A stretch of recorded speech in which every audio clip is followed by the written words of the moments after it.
அவர்கள் மேகத்தின் கீழே இருந்தார்கள். 2 சமுத்திரத்துக்குள்ளே அவர்கள் பிரவேசித்தார்கள். எத்தனை ஆண்டுகள்? 40 ஆண்டுகள். 40 years. தேவனுடைய 40 ஆண்டுகள்.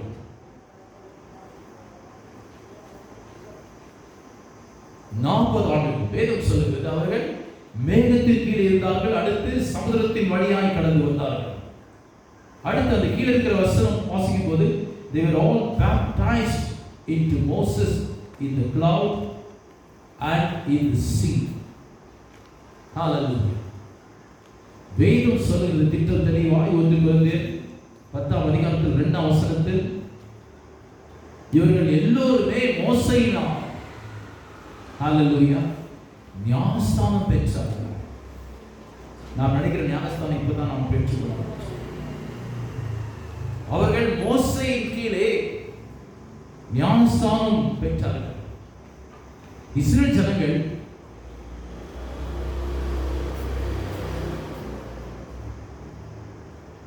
எகிப்து தேசத்தில் 430 ஆண்டுகள் இருந்தார்கள். அடுத்து அவர்கள் விடுதலையாக்கப்படும்படி தேவனுடைய பிரசன்னத்தினால் கரத்தினால் விடுதலையாக்கப்பட்டு அவர்கள் பாலும் தேனும் ஓடுகிற கானான் தேசத்துக்கு அவர்களை ஆண்டவர் அழைத்து வருகிறார்.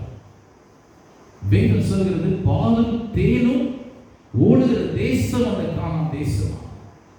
சில மாதுளை பழங்களை, சில திராட்சை கொலைகளை அவர்கள் அந்த காலத்தில் பராக்கிரமசாலிகள் தோளில் சுமந்து கொண்டு வந்தார்கள். அந்த பலன் எப்படியாக இருந்திருக்கும்? வேதம் சொல்கிறது பாலும் தேனும் ஓடுகிற தேசம் கானான் தேசம். ஹalleluya. இந்த கானான் தேசத்தை குறித்து अनेक வரலாறுகள் இருக்கிறது. ஹalleluya. இந்த கானான் தேசம் யாருடைய சந்ததி தெரியுமா உங்களுக்கு? காம், சேத், யாஃபெத். காம், சேத், யாஃபெத். 3 பிள்ளைகள். யார் இந்த 3 பிள்ளைகள்? நோவாவுடைய 3 பிள்ளைகள். ஹalleluya. இந்த 3 பிள்ளைகளுக்கு காமின் சந்ததி சபிக்கப்பட்டு உன்னுடைய சகோதரனுக்கு நீ அடிமையா இருப்பாய் என்று சொல்லி ஒரு சாபத்தை கொடுத்தார். அவர் யார் தெரியுமா? காம், சேத், யாஃபேத்துடைய தகப்பன். வேதம் சொல்கிறது பூமி அழிந்து போய் மறுபடியும் பலனை கொடுக்க ஆரம்பிக்கும் போது திராட்சரசத்தை குடித்து நோவா வஸ்திரம் விலகி தூங்கிக் கொண்டிருந்தார். வஸ்திரம் விலகி தூங்கிக் கொண்டிருந்தால் அவ்வளவு திராட்சரசம் குடிச்சுகிறார் நோவா. ஆனால் வேதம் சொல்கிறது முதல்வன் காம் கடந்து வந்து பார்க்கிறான். தகப்பனுடைய நிறுவனத்தை பார்த்து அப்படியே கடந்து போகிறான். நிறுவனத்தை பார்த்து அப்படியே கடந்து போகிறான், தகப்பனுடைய நிறுவனத்தை. ஆனால் சேமும் யாஃபேத்தும் தகப்பனுக்கு முகத்தை கூட காண்பிக்காதபடிக்கு பின்னே அவர்கள் ஒரு வஸ்திரத்தை சாலுவை கொண்டு வந்து பின்னுக்கே போய் தகப்பனுடைய நிறுவனத்தை மூடினார்கள். நிறுவனமாய் கடந்தது யாருடைய தவறு? ஆனால் தகப்பனுடைய நிறுவனத்தை கேவலமாய் நினைத்து பார்த்ததுதான் காம் சந்ததி. நோவா எழுந்து தனக்கு நடந்த காரியங்களை புரிந்து கொண்டு காமின் சந்ததி சபிக்கப்பட்டிருக்கட்டும், அவனுடைய ராஜ்யத்தினுடைய தேசத்தை இன்னொருத்தர் ஆளுகை செய்யட்டும் என்று சொல்லி சபிக்கிறார். அந்த சாபம் கானான் தேசத்தின் மேல் இருந்தது. ஆனபடியால் தான் இஸ்ரவேல் ஜனங்களை அனுப்பி கானானியர்களை ஆண்டவர் சங்கரித்து ஆடு மாடுகளை இல்லாதபடி அந்த இடத்துல எல்லாரையும் நாசப்படுத்தி நிர்மூலமாக்கி கானான் தேசத்தை இஸ்ரவேல் ஜனங்களுக்கு ஆண்டு கொடுத்தார். ஹalleluya. சாபங்கள் எப்படி இந்த பூமி மேல் வந்தது? தேவ பிள்ளைகளே, பிசாசு சாபத்தை கொண்டு வர முடியாது. அப்படி இருந்துச்சுன்னா சாபம் எப்படி இந்த பூமியில் வருகிறது? பிசாசு ஒரு சாபத்தை கொண்டு வர முடியாது. ஆனால் பிசாசு என்ன பண்றான் தெரியுமா? கர்த்தருடைய கோபாக்கினை வரும்படி, கர்த்தருடைய சாபம் நம் மீது வரும்படி நம்மை திசை திருப்பி கர்த்தருடைய கோபாக்கினைக்கும் தேவனுடைய உள்ளம் வேதனைப்படும்படி, தேவனுடைய கட்டளைகளை மீறும்படி, தேவனுக்கு கீழ்ப்படியாதபடிக்கு, சபைக்கு கீழ்ப்படியாதபடி, ஊழியக்காரர்களுக்கு, தீர்க்கதரிசிகளுக்கு கீழ்ப்படியாதபடிக்கு அவர் விரோதமாய் பிசாசு அவர்களை கொண்டு போய் கர்த்தருடைய சாபத்தை, கோபாக்கினை அவர்கள் மேல் கொண்டு வருகிறார். அதுதான் ஆதியிலிருந்து நடந்து வந்தது. ஆதியில சந்தோஷமாய் ஆசீர்வாதமாய் இருந்த மனிதன் பிசாசு பலவிதமான உபாயங்களை, தந்திரங்களை யோசித்துக் கொண்டே இருந்தார்.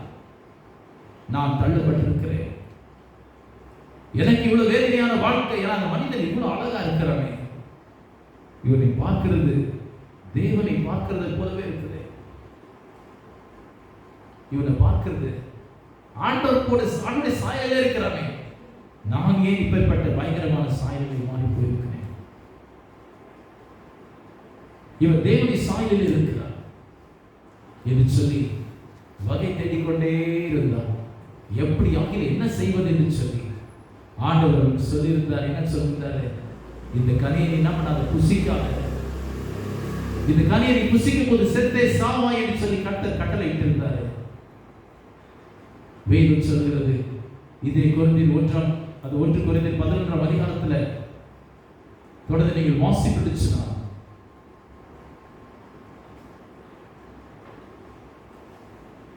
ஏவாள் ஆதாமுடைய மகிமையாய் காணப்படுகிறார், ஆதாம் தேவனுடைய மகிமையாய் காணப்படுகிறார்.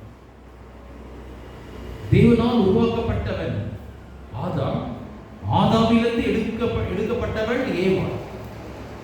ஏவாளுக்காக ஆதாமை ஆண்டவர் உருவாக்கவில்லை, ஆதாமுக்காக ஏவாளை உருவாக்கினார்.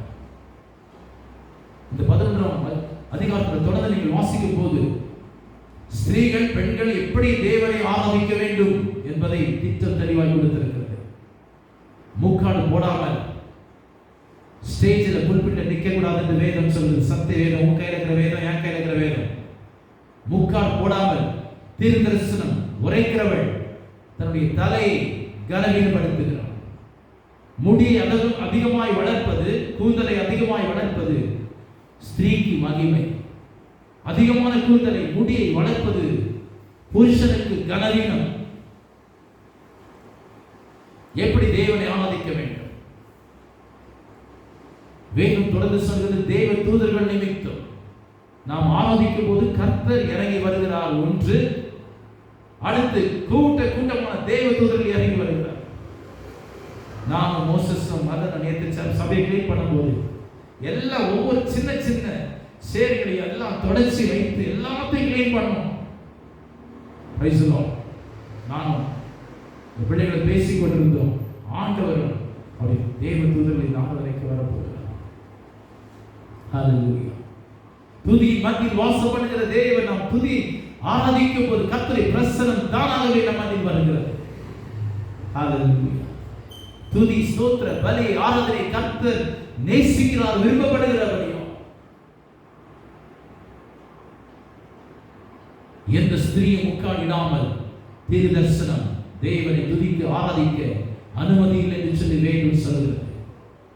வேதத்தில் தேவையான வசனங்களை மாத்திரம் நாம் எடுத்துக்கொண்டு தேவையான வசனங்களை விட்டு விடுறதுக்கு அப்பேற்பட்ட புத்தகம் அல்ல பைபிள். என்னுடைய சகோதரி ஒரு நாள் சொன்னாங்க, பவுல் இப்படி சொல்றாரு, பவுல் அப்படி சொல்றாருன்னு சொல்லி. நான் சொன்னேன், பவுல் தானே சொல்றாரு, பவுல் சொல்ற புஸ்தகத்தை கிழிச்சு விசாரிச்சிடு. பவுல் சொல்றது என்ன போல? பவுல் சொன்னதில்லை, பேதுரு சொன்னதில்லை. பேதுரு மூலமாய், பவுல் மூலமாய் கர்த்தருடைய ஆவியானவர் சபைகளுக்கு வெளிப்படுத்துகிறார். கடந்து போயிற்று. சாபம் எப்படி வருகிறது? அப்போ பிசாசு வகை தேடிக் கொண்டிருந்தான். ஆதாம் கிட்ட போக முடியல. ஏற்றுனாலும் தேவனுடைய மகிமைக்கு உருவாக்கப்பட்டவர். ஏவாள் தனியாய் கிடைப்பார். இந்த ஏவாள் கிட்ட என்னுடைய சந்தேகத்தை நான் தீர்த்துக்கணும்னு சொல்லி ஏவாள் தனியா வரும்போது, அம்மா ஏவாளே எப்படி பேசுறாங்க சாத்தான், ரொம்ப இனிமையாக பேசியிருப்பான். நமக்கெல்லாம் ஒரு சின்ன கதை கட்டு கதை தான் கதை. அது நரி பார்த்துச்சான், காக்கா வாயில என்ன இருந்துச்சான், வடை. அந்த வடையை வாங்குறதுக்கு நரி என்ன படிச்சான், ஆஹா இது நான் அழகாக்குற நீ உன்னை பார்த்தாவே எனக்கு அப்படி மயங்குது, உன்னை போல நான் யாரையும் பார்க்கல, ரொம்ப அழகாக்குற, ஒரு பாட்டை பாட தயவு செய்து. அது மறந்து உடம்பை மறந்து அப்படியே மறந்துட்டு தானே யாருன்றத, குயில்ன்றத காக்கான்றத மறந்துட்டு காண உடனே வடை தொப்பு கீழே வச்சான். அந்த வடையை எடுத்துக்கு நிறைய ஒரே ஓட்ட போயிடுச்சு.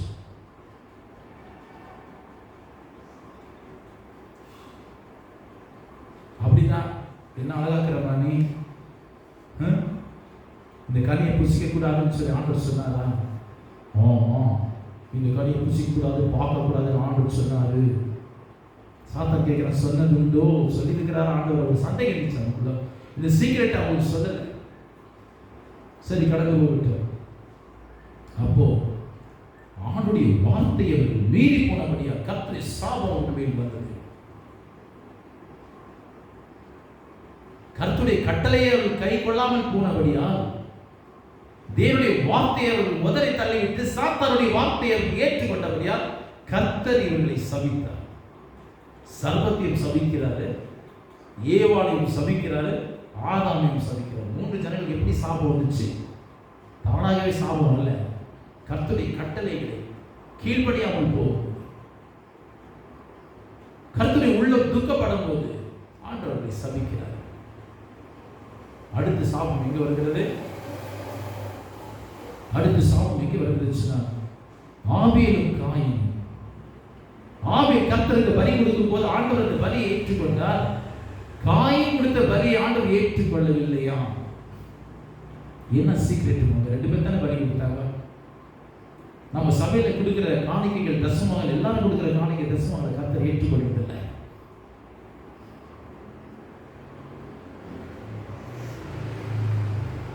என்ன எதிர்பார்க்கிற ஆண்டவர்?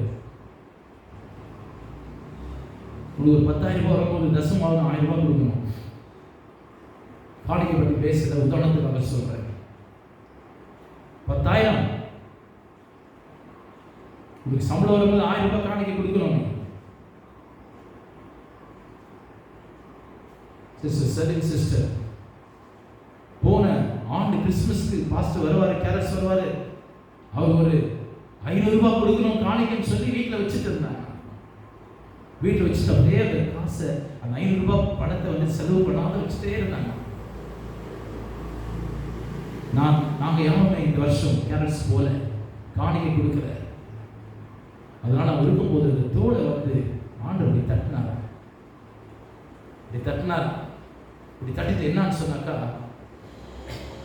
பாஸ்டர் உதயகுமாருடைய பரிசுலந்து 500 ரூபாய் திருடுனியே, ஊழியக்காரன் பரிசுலந்து வாங்கிட்டு வந்து நீ 500 ரூபாய் திருடலாமா கேட்டான். ஒரு ஷாக். எப்பப்பா நான் எப்பப்பா ஊழியக்கார பரிசுல, ஊழியக்கார பாக்கெட்ல இருந்து நானே எப்பப்பா பணம் திருடுன்னு சொல்லி அப்பொழுது ஞாபகம் வந்துச்சு அவங்களுக்கு. தேவனுக்கு கொடுக்காம இருக்கிற அந்த 500 ரூபாய். தேவனுடைய பிள்ளைகளை, கர்த்தருடைய தசமங்களை காணிக்கைகளை நாம் எடுத்துக்கொள்ளும் போது நாம் திருடர்களாய் மாறி போகும் வேதம் சொல்கிறது. திருடர்கள் பலவிதமான பெரிய பெரிய திருடர்கள் இருக்கிறார்கள். தசமத்தை காணிக்கை வஞ்சிக்கிற திருடர்கள் என்று வேதம் சொல்கிறது.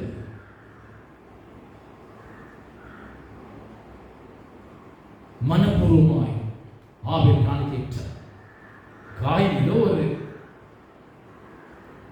காய்கறி விற்கிறோம், காய்கறி கொண்டு வந்து கொடுத்தான். வேதம் சொல்லுகிறது ஆபேல் சாதாரணமாய் காணிக்கை கொடுக்கவில்லை. உகந்ததை, மேன்மையானதை, ஆரோக்கியமானதை கர்த்தருக்கு கொடுத்தார். தேவனுடைய பிள்ளைகள், எங்க அம்மா எங்க 我也不会跟这个国家。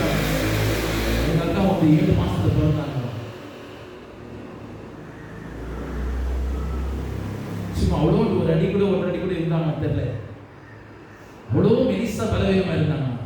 அப்போ ஆண்டு சமூகத்தில் எங்கள் அம்மா நினைச்சாங்க, இந்த பிள்ளை கொடுத்துருக்கிறேன் பலவீனமான பிள்ளை எப்படி ஆண்டு கொடுக்குறதுன்னு சொல்லி திரும்பி ஒரு புறத்தில் போனேன். இல்லை, நெக்ஸ்ட் பிறக்கிற பிள்ளை வந்து நான் உங்களுடைய ஊழியத்துக்காக உமக்காக நான் என்ன பண்ணுறேன் ஒப்பு கொடுக்குறேன்னு சொன்னேன். நான் 9 பவுண்ட் இருந்தேன் சின்ன வயசுல. பிறகு உட்காரிச்சா 4 மாதம் அப்படியே உட்காந்துருக்கோம். அவ்வளோ புஷ்டிகாரமாக இருந்தேன், நல்ல பலசாலியாக இருந்தேன், வாழ்க்கையில் கூட பலசாலியாக தான் வந்தேன். எங்கள் தாய் என்னை ஊழியத்துக்கு ஒப்பு கொடுத்தாங்க. பிறப்பதற்கு முன்னே எங்கள் பாட்டியம்மா 44 மாதம் இருந்து பிறக்கிற பிள்ளை, ஆண் பிள்ளை பிறக்கும், கிறிஸ்துவை சுமக்கும், இயேசுவின் சேவை ஊழியத்தை இந்த குழந்தை ஆண் பிள்ளை செய்யும் என்று சொல்லி அப்படி தீர்க்கதரிசனமாக எத்தனையோ நாட்களுக்கு பின்னர் எங்கள் அம்மாவுடைய சொப்னத்தில் 3 நாளுக்கு முன்னே என்னை கண்டார்கள். நான் பிறந்த இடத்தில் சிகப்பா இருப்பார்கள், ஜனங்கள் எல்லாம் சிகப்பா இருப்பாங்க, எங்க அக்கா கருப்பா இருக்கும். அங்கிருந்து சுத்தி இருக்க ஜனங்களை பார்த்து எங்க அம்மா 3 நாளுக்கு முன்னே கனவு காணும் போது சொன்னாங்க, இது சிகப்பு, இவ்வளவு சிகப்பா இருக்கு, சின்ன வயசுல சிகப்பா இருந்த நான் அதிகமா இப்பேற்பட்ட குழந்தை எனக்கு பிறக்காது, இது என்னுடைய பிரமை, நான் நினைக்கிற காரியம் சொன்னாங்க. 3வது நாள் அதே குழந்தை கர்த்தர் கொடுத்தார். தேவ பிள்ளைகள் கர்த்தரின் திட்டம் அடைவோர் ஊழியக்காரனாக இருக்க வேண்டும் என்று சொல்லி 6 நாட்களில் நினைத்த நல்ல 5 ஸ்டார் ஹோட்டல், நல்ல வெஸ்டர்ன் ஸ்டைலான ஜனங்கள், அழகான ஜனங்கள், பேச்சு வார்த்தை, நல்ல ட்ரிங்க்ஸ், ஸ்மோக்கு எல்லாம் செய்வாங்க, எல்லாம் கையில் பிடிச்சிட்டு டான்ஸ் பண்ணுவாங்க. ப்ரோக்ராம் வந்தா ஆண்கள் பெண்கள் வித்தியாசமே இல்லாத ஒரு இடம். எங்க அப்பா ஒரு நாள் ப்ரோக்ராம் வந்து தூரத்தில் பார்த்துட்டு, நீ வேலைக்கு போகக்கூடாது அடுத்த நாள் இருந்து, பெண்கள் ஆண்கள் எல்லாம் இப்படி போட்டு குடிச்சிட்டு டான்ஸ் பண்ணுறாங்களேன்னு சொல்லிட்டு நாளைக்கு நீ வேலைக்கு போகக்கூடாதுன்னு சொன்னாங்க. ஆனால் தேவப்பிள்ளைகளே, நான் ஹோட்டலில் வேலை செஞ்ச நாட்கள் எல்லாமே ட்ரிங்க்ஸ், ஃப்ரீ ட்ரிங்க்ஸ் வரும், எது வேணுமோ வரும். நான் சொல்லிக்கிறேன் www எது கேட்டால் வரும். ஆனால் இது வரைக்கும் என்னுடைய நாவில் கையில் அந்த கிளாஸை டச் பண்ணதில்லை. எந்த கெட்ட பழக்க வழக்கத்துக்கும் நான் அடிமை இல்லை, இயேசுவுக்கு மாத்திரமே நான் அடிமை. திருமணம் இல்லாத ஊழியத்துக்காக கடந்து வர காரணம் என்னவென்று சொன்னார், சொந்தம் கொண்டாட என்னது என்று சொல்லி மனைவியாகிலும் பிள்ளைகளாகிலும் சொந்த பந்த மக்கள் யாராகிலும் எனக்கு சொந்தம் என்று சொல்லவே கூடாது. அடிமை நான், இயேசுவின் அடிமை, இயேசுவுக்கு சொந்தம், அவர் எனக்கு சொந்தம். வீடு வரை உறவு, வீடு வரை மனைவி, காடு வரை பிள்ளை, கடைசி வரை ஆளும். நேசிக்கிற தாயும் தகப்பனும் மனைவியும் காடு வரை தான் ஒருவேளை மீறி வரலாம். உன்னோடு படுத்துக்க முடியாது, உன்னோடு உறங்க முடியாது, கல்லறைக்குள்ள உன்னோடு தங்கியிருக்க முடியாது. நினைத்து பா, இந்த உலகம் மாயையான உலகம். சாபங்கள் இப்படியான பூமி மீது வந்தது. காயின் ஆபலை கொன்று கொண்டபடியால் கர்த்தருடைய சாபம் காயின் சந்ததி மீது வந்தது. கடந்து போகுது சாபங்கள் இருந்தது. ஆபிரகாமை கண்டு ஆண்டவர் சொன்னார், உன்னை ஆசீர்வதித்தே ஆசீர்வதித்து பெருகவே பெருகப்பட்ட, உன்னை ஆசீர்வதிக்கிறவர்களை நான் ஆசீர்வதிப்பேன், உன்னை சபிக்கிறவர்களை நான் சபிப்பேன் என்று சொன்னார். பூமி வம்சங்கள் எல்லாம் உனக்குள் ஆசீர்வதிக்கப்பட்டிருக்கும் என்று சொன்னார்.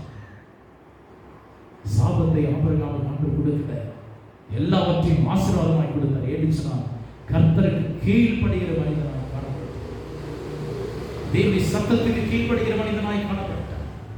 வேதம் சொல்கிறது, யுத்தத்துக்கு கடந்து போயிட்டு வரும்போது 5 ராஜாக்களுக்கு விரோதமாக யுத்தம் செய்து வரும்போது மெல்கிசேதேக் அவனை சந்தித்து அவனுக்கு அப்பத்தையும் ரசத்தையும் கொடுத்தார். வேதம் சொல்கிறது, ஆபிரகாம் தனக்கு அவன் ஜெயித்து கொண்டு வந்த யுத்தத்தில் கொண்டு வந்த எல்லாவற்றிலும் 10ல் ஒரு பங்கை மெல்கிசேதேக் கொடுத்தார். மெல்கிசேதேக் யார் என்று சொன்னார், தாயும் தகப்பனும் இல்லாத உன்னதமான தேவனுடைய ஆசாரியன் இயேசு கிறிஸ்து என்ற Melchizedek.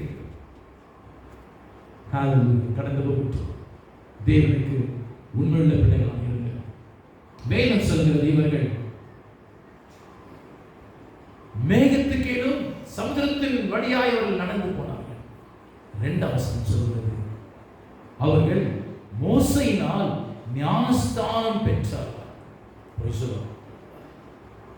They were all baptized into Moses in the cloud and in the sea. Hallelujah. மேகத்தினாலும் சமுத்திரத்தினாலும் ஞானஸ்தானம் பெற்றார்களா? Hallelujah. யோவான் 3ஆம் அதிகாரம் 5ஆம் வசனத்தில் நிக்கோதேமுக்கு ஆண்டவர் சொல்கிறார், நீ ஆவியினாலும் ஜலத்தினாலும் பெறாமல் போனால் நீ தேவனுடைய ராஜ்யத்துக்குள் பிரவேசிக்க மாட்டாய். நீ எதனால் பிறக்க வேண்டும்? ஆவியினாலும் பிறக்க வேண்டும், ஜலத்தினாலும் பிறக்க வேண்டும், ஆவியினாலும் பிறக்க வேண்டும். இயேசு கிறிஸ்துவை குறித்து யோவான் ஸ்நானிகன் சொல்லுகிறார், நான் தண்ணீரினால் மாத்திரமே உங்களுக்கு ஞானஸ்நானம் கொடுக்கிறேன், எனக்கு பின்னே வருகிறவர் என்னிலும் வல்லமை உள்ளவருடைய பாதரட்சத்தின் ரட்சையின் வாளை அவுக்க கூட நான் தகுதியற்றவன், அவர் மகா பரிசுத்தர். நான் உங்களுக்கு தண்ணீரினால் மாத்திரமே ஞானஸ்நானம் கொடுக்கிறேன், எனக்கு பின்னே வருகிறவர் என்னிலும் வல்லமை உள்ளவர், அவர் ஆவினாலும் அக்கினியாலும் ஸ்நானம் கொடுப்பார்.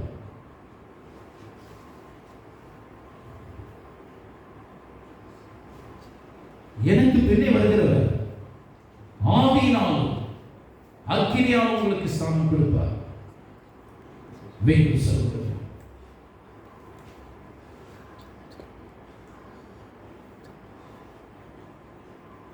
எனக்கு பின்னே வருகிறவர் ஆவியினாலும் அக்கினியாலும் உங்களுக்கு ஸ்நானம் கொடுப்பார். கர்த்தருடைய பரிசுத்த நாமம் மகிமையடையட்டும். வேதம் சொல்கிறது, இவர்கள் மோசையினால் ஞானஸ்நானம் பெற்றார்கள். சமுத்திரத்தின் வழியாக மேகத்தின் கீழே ஞானஸ்நானம் பெற்றார்கள். இவர்கள் எல்லோருமே ஆவிக்குரிய போஜனத்தை புசித்தார்கள். ஆவிக்குரிய ஆகாரத்தை புசித்து ஆவிக்குரிய பானத்தை செய்தார்கள். அப்படின்னு என்ன அர்த்தம்? ஞானஸ்நானம் பெற்று மட்டுமல்லாமல் இவர்கள் ராபோஜனம் எடுத்தார்கள் என்று வேதம் சொல்கிறது. அவர்கள் ஞானஸ்நானம் பெற்று ராபோஜனம் எடுத்தார்கள். அவர்கள் கண்மலையின் தண்ணீரை குடித்தார்கள். அந்த கண்மலை கிறிஸ்து. அவர்கள் ஞான போஜனத்தை, மன்னாவை, தேவதூதர்கள் கொடுக்கிற மன்னாவை புசித்தார்கள். அவர்கள் ராபோஜனம் புசித்து கூட வேதம் சொல்கிறது, nevertheless God was not pleased with most of them. Their bodies were scattered over the desert. வேதம் சொல்கிறது, இருந்தாலும் அநேகர் அண்டை ஆண்டவர் பிரியமுள்ளவராயிருக்கவில்லை. தேவனுடைய பிள்ளைகளே, இஸ்ரவேல் ஜனங்கள்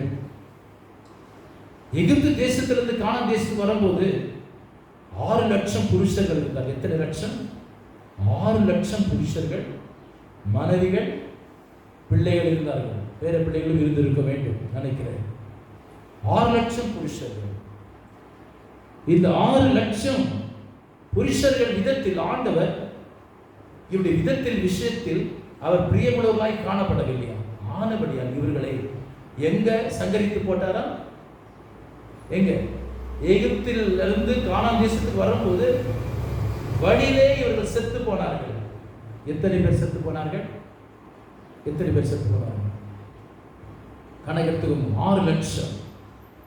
6 லட்சம் புருஷர்ல காலேபும் யோசுவா 2 பேர் தான் கானான் தேசத்துக்கு போனாங்க. எத்தனை பேர்?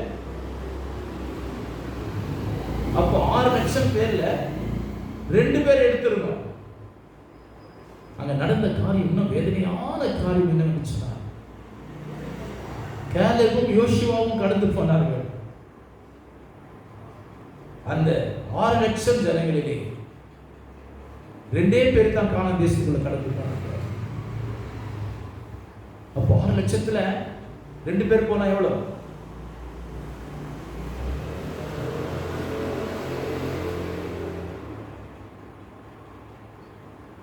5,00,000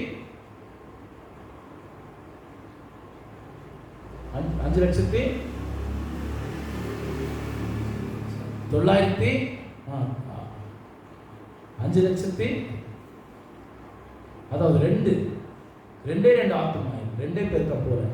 அது 2 பேர் மாத்திரம் போறாங்க. மன்னிக்கிட்டாங்க. கணக்கு போட்டு பாருங்க. 6 லட்சம் அப்படின்னா ஏறக்குறைய 6 லட்சம் ஜனங்களும் இந்த 40 ஆண்டிலே செத்து போனார்கள், மடிந்து போனார்கள். பாலும் தேனும் ஓடுகிற தேசத்துக்கு கடந்து வரவே இல்லை.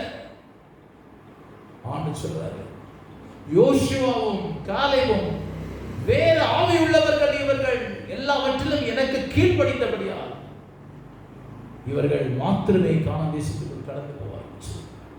எவ்வளவு கடினமான, எவ்வளவு கொடூரமான நேரம். கானான் தேசத்துக்கு போகும்படி என்னென்ன செய்யணும், எப்படி போகணும், எப்படி சுத்திகரிச்சுக்கணும், என்னென்ன செய்யணும்னு சொல்லி எல்லாவற்றையும் கற்றுக் கொடுத்த மோசே கூட கானான் தேசம் தூரத்திலிருந்து பார்க்கிறாரு. நெபோ என்ற மலையிலே, மோவாப் தேசத்துக்கு சேர்த்திருக்கிற நெபோ என்ற மலையிலே மோசே மரித்து போகிறார். வேதம் சொல்கிறது, மோசேயுடைய அடக்க ஆராதனை ஆண்டவர் செய்தார். ஆண்டவரே அடக்கம் பண்ணார். யூதாவின் புத்தகத்தில் பார்க்கும்போது மோசே மரித்து போகும்போது தேவதூதர்களுக்கும் பிசாசின் தூதர்களுக்கும் யுத்தம் நடந்ததாம். அந்த யுத்தத்துல பிசாசின் தூதர் சொன்னால், இவனுக்கு பாவம் இருக்குது, இவன் எங்களுக்கு சொந்தமானவன் மோசே என்று சொல்லி. தேவதூதர் சொன்னால், முகமுகமா ஆண்டவரை தரிசித்தவன், இவன் ஆண்டவருக்கு சேர்ந்தவன், எங்களுக்கு வேணும்னு சொன்னாங்க. அந்த பாவம் யாருடைய வாழ்க்கை இருந்தது? மோசே வாழ்க்கை. மோசே வாழ்க்கையில் பாவம் இருந்தது. மோவாப் என்ற தேசத்தில் நெபோ என்ற மலையிலே அடக்கம் பண்ணினார். ஆண்டவர் அடக்கம் பண்ணினார் மோசே. நெபோ என்ற மலை எங்க இருக்கிறது? மோவாப். மோவாப் என்று சொன்னால் பாவம் என்று அர்த்தம். பாவ தேசத்தில், பாவத்துல தான் மோசே அடக்கம் பண்ணப்பட்டார். தேவனை முகமுகமாய் தரிசித்த, சூரியனை பார்க்கிற பிரகாசம் உள்ள முகம் மோசேயின் முகம். இஸ்ரவேல் ஜனங்கள் சொன்ன, மோசே உன் முகத்தை எங்களால் பார்க்க முடியல. ஜனங்களோடு பேசும்போது முக்காடிட்டவனாய் காணப்பட்டான் மோசே. தேவனோடு பேசும்போது முக்காடை எடுத்தான். அந்த பிரகாசம், அந்த மகிமை நிறைந்த ஆனபடி இருந்தார். 2 கொரிந்தியர் 3ஆம் அதிகாரம் 7 to 10 வரைக்கும் சொல்கிறது, மோசேயுடைய ஊழியம் மரணம் கேதுவான ஊழியம். மோசேயின் ஊழியம் மரணத்தை கொண்டு வந்தது. ஆனால் ஆவிக்குரிய ஊழியம், புதிய ஏற்பாட்டின் ஊழியம், வாடாத மகிமை நமக்கு உண்டு. ஹல்லேலூயா. மோசே கடந்து போய் ஆண்டவரிடத்துல கடந்து வர 10 நாள் 20 நாள்ல அந்த மகிமை வாடி போனது, முகத்தில் பிரகாசம் இறங்கி போனது, குறைந்து போனது. ஆனால் நமக்கு ஆவிக்குரிய வாழ்க்கையை பார்க்கும்போது நமக்கு தேவன் கொடுத்திருக்கிற பிரகாசம், வல்லமை, மகிமை, வாடி போகாத மகிமை, நித்தியத்திலும் பரலோகத்திலும் இருக்கிற மகிமை, தேவனுக்கு கொடுத்திருக்கிற மகிமை நமக்கு. ஆனபடியால் தான் நிக்கோதேமிடத்தில் ஆண்டவர் சொல்கிறாரு, நீ மறுபடியும் பெறாமல் போனா,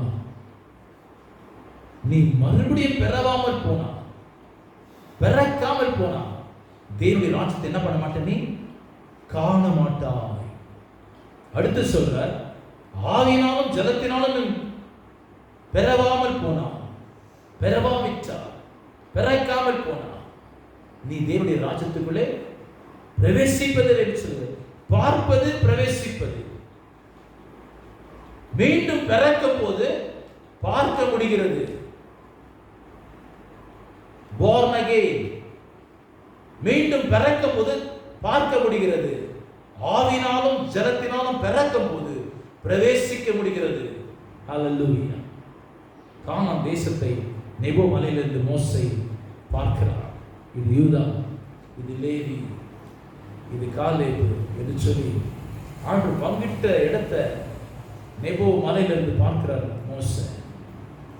ஆண்டவர் சொன்னார், நீ பாவம் செய்தபடியா கானான் தேசத்துடைய காலை வைக்கணும். ஆனால் இப்பேற்பட்ட பரிசுத்தவான்களாய் நீதிமான்களாய் இந்த 2 பேர் இருந்திருக்கணும். யாரு?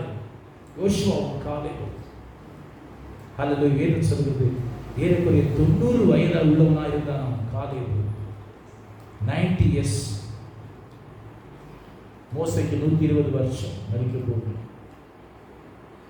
யோய்தா என்ற ஒரு யோசியாவின் காலத்தில் யோய்தா என்ற ஒரு பிரதான ஆசாரி இருந்தார். 130 ஆண்டுகள் வாழ்ந்தார்.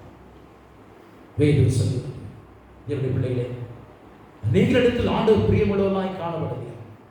இன்னைக்கு நாம் ஞானஸ்தானம் எடுத்திருக்கலாம், அபிஷேகம் பண்ணப்பட்டிருக்கலாம், ராபோஜம் எடுக்கிற பிள்ளைகளாய் காணப்படலாம். ஆனால் கானான் தேசத்துக்குள்ளே பிரவேசிக்கின்ற ஒரு பரிசுத்தம், ஒரு தகுதி, ஒரு கிருபை உனக்கு இருக்கிறதா? இன்றைக்கு விதவிதமான பிரசங்கங்களை கேட்கிறோம். நான் பரலோகத்துக்கு போயிட்டு வந்தேன், நான் நரகத்துக்கு போயிட்டு வந்தேன், நான் சிங்கப்பூருக்கு போயிட்டு வந்தேன், அமெரிக்கா போயிட்டு வந்த மாதிரி சொல்றாங்க. நான் நரகத்துக்கு போயிட்டு வந்தேன், பரலோகத்துக்கு போயிட்டு வந்தேன். நீ எங்கன்னா போயிட்டு வா, அது என்னன்னு எனக்கு வேதம் சொல்லும். சத்தியத்தை அறிவுகள் சத்தியம் உங்களை விடுதலையாக்கும். இன்னைக்கு கர்த்தருடைய வசனத்தை சத்தியமாய் பேசாதபடிக்கு வாய்கள் மூடப்பட்டிருக்கிறது. ஒரு இடத்தில் ஆண்டவர் சொல்கிறார், கர்த்தருடைய தீர்க்கதரிசிகள் கொலைக்க முடியாத நாய்கள் என்று சொல்லி, they don't even bark. கொலைக்காத நாய்களை போட்டிருக்கிறார் தீர்க்கதரிசிகள், வாய்க்கு பூட்டு போட்டிருக்கிறார் சொல்லி. அன்றைக்கு 2 மாத்திரமே கானான் தேசத்துக்குள் காலில் வைத்தார். இன்றைக்கு நம்முடைய நிலைமை எப்படி? இன்னைக்கு ரட்சிக்கப்பட்டவர்கள் லட்சங்கள் கோடி கோடி இருக்கிறார்கள். எத்தனை பேர் பங்குந்து கடந்து போவார்கள்?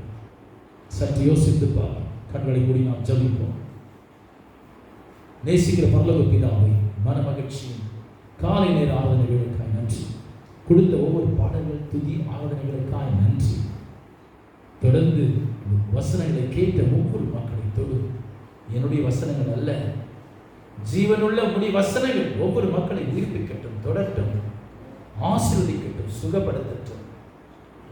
ஆலயங்கள் பூட்டப்பட்ட நேரத்தில் வேதம் சொல்லுகிறது, எருசலேமின் ஆலயம் இடிக்கப்பட்டது. ஆலயமே இல்லாத 70 ஆண்டுகள் இருந்தார்கள் அந்நிய தேசத்தில். எங்களை அந்நிய தேசத்தில் விடல, நீ சொந்த தேசத்தில் தான் வச்சிருக்கிற. குடும்பங்களில் ஜபிக்கிற அனுமதி இருக்குது, ஜபிக்கிற இடம் இருக்கிறது, ஜபிக்கிறதுக்கு நேரம் இருக்கிறது. சாக்கு போக்கு சொல்லினே நேரத்தை வீணாக்கி கொண்டிருக்கிற ஒவ்வொரு சபை மக்களும் கேட்டுக்கொண்டிருக்கிற மக்களை தொடு. அறுவடை காலத்தில் மௌனமாயிருந்தார், அறுவடை இழப்பாய். ரட்சிப்பின் காலத்தில் மௌனமாயிருந்தால் ஆத்துமா இழப்பாய். ஒவ்வொரு மக்களும் ஆத்துமாக்களை பாதுகாக்க முடியும். தாங்களும் பரலோகத்துக்கு கடந்து போகும், மற்றவர்களையும் பரலோகத்துக்கு கொண்டு போகும். 6 லட்சம் புருஷர்கள் 2 பேர் மாத்திரமே நியாய பிரமாணத்தை கொண்டு வந்த மோசையும் கானான் தேசத்துக்கு போகவில்லை. அந்த கானான் பரம கானானாகிய பரலோகத்தை வெளிப்படுத்துகிறது. அநேக மக்களிடத்தில் ஆண்டவர் பிரியவன் உள்ளவராய் இருக்கவில்லை. ஆனபடியால் அவருடைய எல்லா சரீரங்கள் செத்து அந்த மணலிலே கடந்து வந்த இந்த யாத்திரையிலே their bodies were scattered over the desert என்று சொல்லுவார். மணலிலே விசாட்டப்பட்டது, எரியப்பட்டது, தூக்கி எரியப்பட்டது சரீரங்கள். ஜாகிரதையாக இருக்கும்படி எனக்கு எங்களுக்கு கிருபை செய்யும். பரலோகத்தை பற்றிக் கொள்ளும்படி, பரலோகத்தை இழந்து போகாதபடி கிருபை செய்யும்.